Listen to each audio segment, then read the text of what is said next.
പരസ്പരം സൗഹൃദവും സഹകരണവുമില്ലാതിരിക്കുമ്പോൾ ജീവിതം പ്രയാസം നിറഞ്ഞതും ദുഃഖം നിറഞ്ഞതുമായി തീരുന്നു.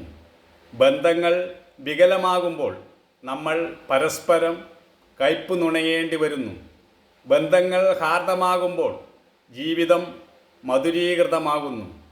പ്രഭാതം മുതൽ അന്തിയുറങ്ങുന്നതുവരെ ജീവിത സന്ദർഭങ്ങൾ മാറി മാറി വന്നുകൊണ്ടിരിക്കും. ഓരോ സന്ദർഭത്തെയും പാരസ്പര്യം കൊണ്ട് ഇണക്കി തീർക്കുവാൻ നമുക്ക് കഴിയണം. അപ്പോഴേ കുടുംബ ബന്ധങ്ങളും സാമൂഹിക ബന്ധങ്ങളും ദൃഢതരമാവുകയുള്ളൂ. അപ്പോഴേ ശാന്തിയും സമാധാനവും നിറഞ്ഞ ഒരു അന്തരീക്ഷം നമുക്ക് സൃഷ്ടിക്കുവാൻ കഴിയുകയുള്ളൂ. നമ്മൾ പരസ്പരം കാലുഷ്യം നിറഞ്ഞ അന്തരീക്ഷം സൃഷ്ടിച്ചിട്ട് സമാധാനം നഷ്ടപ്പെട്ടവരായി കഴിയേണ്ടി വരുന്നത് നമ്മുടെ അറിവില്ലായ്മ കൊണ്ടും ഐക്യമില്ലായ്മ കൊണ്ടുമാണ്.